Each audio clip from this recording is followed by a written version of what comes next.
The brutish direct sledgehammer, a weapon that can take down an entire building, exemplifies what the excellent Red Faction Guerrilla is all about. Destruction is this game's currency, and it does it to a level not seen before in other open-world adventures. Mars is yours to annihilate, and while the main story is uninvolving and the action can get repetitive, you'll find plenty to like in the game's mayhem-filled single-player campaign and impressive multiplayer offerings. Mayhem is built into Guerrilla's DNA, and its impressive physics engines realistically showcases destruction on a massive scale. The game ditches the deformable landscapes that were a staple of previous games in the Red Faction series, offering up instead the ability to take apart anything in the game. Any man-made object can be reduced to rubble, and every structure or vehicle features its own unique physical properties. All of this destruction is performed in real time, which means no structure collapses in the same way. The realistic nature of this rampant destructibility is the standout feature of Guerrilla, and it will affect many of your gameplay decisions. Cover, for example, is at best a temporary haven for you and your enemies. If an enemy sniper is perched on a building, you can easily destroy the floor underneath them. You can stop pursuers by blowing up a bridge as you pass it, or even level an entire building to kill all the troops inside. It's hard not to get swept up in all the damage you can cause. If it sounds like the game can get frenetic and chaotic, that's because it can. Despite the fact that your main character, Alec Mason, is a guerrilla, a member of the underground group Red Faction which is trying to take out the all-powerful Earth Defense Force, there's little scope for anything other than full volume action, even if you are trying to approach a mission with subtlety. What follows is a lengthy main storyline which is fairly cliched for the most part. Mason's motivation for revenge doesn't ring that strongly throughout the campaign, and there are very few twists and turns to keep the plot engaging. The EDF have total control of the 6 sectors of the planet, oppressing its population of miners with its heavy security presence and upfront brutality. To free the planet, you'll have to do it sector by sector. Each will have its own level of EDF control that you'll have to lower, while at the same time raising the population's morale. The game's 8 different mission types will do one or the other, and in many cases, they'll do both. Lowering EDF control opens up new story missions which will move forward Guerrilla's main narrative, while improving morale means more of the population will randomly jump in and support you when you get into a fight with the EDF. On the surface, the mission types are varied, but the game's aggressive AI means most missions will end up in large explosions and a hail of gunfire. While this doesn't make the action one-dimensional, it does make it one-note.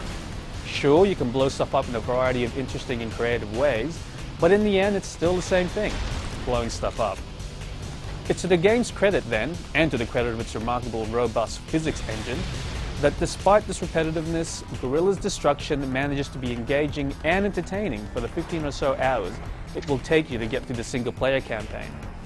The game is quite challenging even at lower difficulty levels, and you'll find yourself pushed to survive most large-scale fights at medium difficulty. Guerrilla has a cover function which will let you stick to walls, but it's not something you can really rely on. You'll sometimes fail to stick to objects properly, and trying to pop out to shoot can cause you to leave cover completely sometimes. Thankfully, the rest of Red Faction Guerrilla's controls are solid, particularly its shooting mechanic, which feels just right. Most of your weapons are your typical archetypes. There are pistols, machine guns, shotguns, rocket launchers, and sniper variants.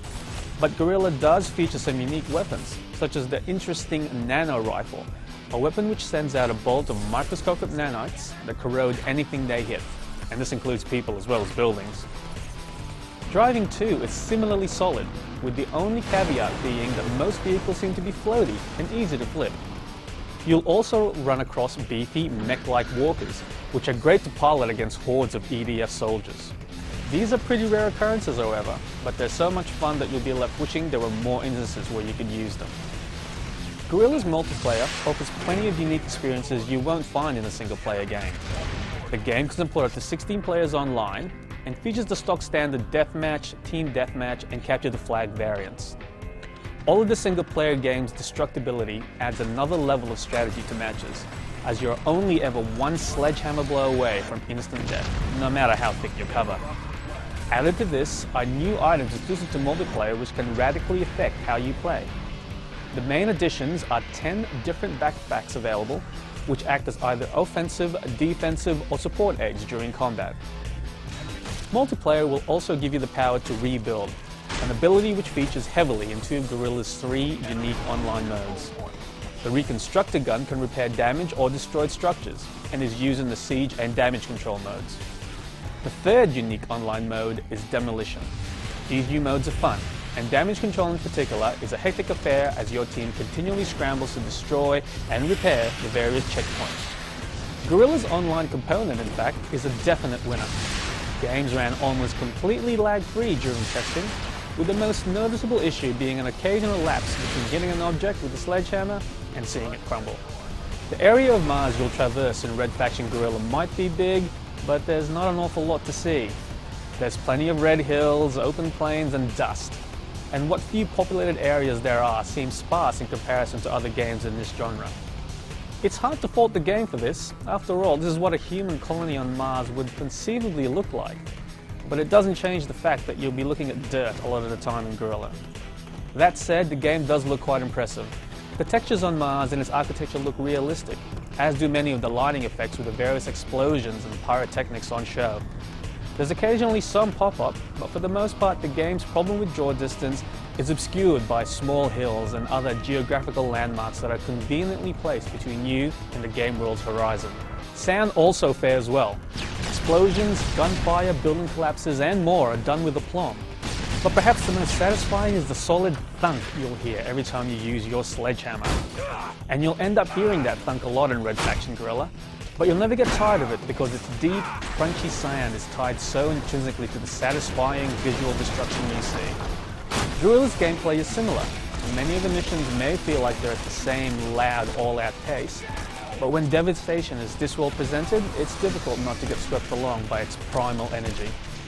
Red Faction Guerrilla mixes a long and involving single-player campaign with a fun and satisfying online segment, with both adding up to a game that proves that a little chaos, or in this case a lot, can be a positive thing.